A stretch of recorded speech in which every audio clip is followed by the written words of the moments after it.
Thank you so much. My name is Abdul. I'm a graduate student at the George Washington University and working with Rise to Peace nonprofit organization. My question is regarding Taliban commitment to prevent Afghanistan from becoming safe haven by any other transnational terrorist group. So speakingly, in particular, like ISIS, Khorasan province branch, they burned on Afghanistan in 2015. They had many attacks. They claimed, unfortunately, that those attacks had massive casualties. But their ideology is much different than Taliban, especially their attack were on particular sectarian group, like Shia group. So being practical, how much Taliban can be influential, even working with Afghan government to prevent these other transnational terrorist groups? Thank you so much. Thank you. Did you have a question right here? Yes, ma'am.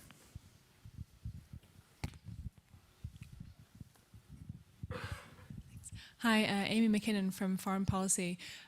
Do you have any concerns about Moscow's apparent desire to involve itself in the peace process and any role that they may play in a post-peace agreement Afghanistan? Well, on drugs, not yet. We haven't. That will be part of the discussions once the inter-Afghan dialogue begins. On ISIS, terrorism, we will not just rely on people's words.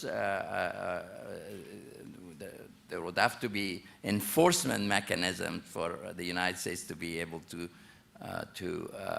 have confidence that the commitments that are made, which it's a good step that these commitments are made, commitments with regard to groups that in the past those commitments had not been made. I regard that as positive. But words are not enough when it comes to the national security of the American people, so therefore there will have to be enforcement mechanisms agreed to in which we would have confidence.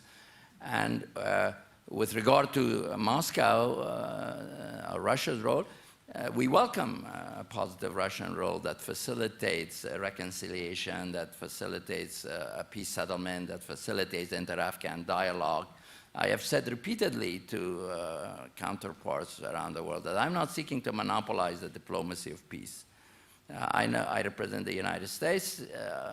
We have interests, we have values that we stand for, but we want a peace agreement in Afghanistan. We want to see the war end. We want to see the war end this year. Let's declare this year the year of peace in Afghanistan. Anyone that would like to help is welcomed. We'll give them all the credit they deserve.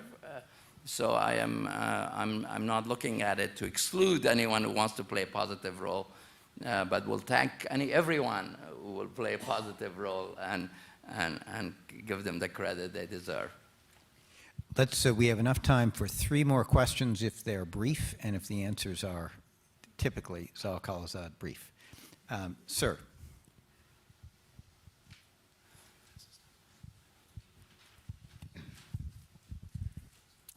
Thanks so much. I was really hoping you'd pick me. My name is Zafar Azam, and I'm from George Mason University. And for the longest time, whether it's from European Union, Indian government, even the Pakistanis, what I've heard that they would support an Afghan-led, Afghan-owned process.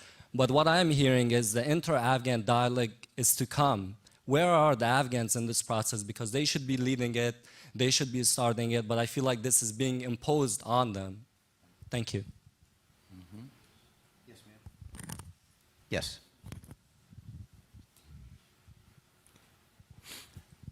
Thank you so much, Dr. Khalilzad. My question is regarding about the Oman and Taliban. As I know it's a big challenge between Taliban and Afghan.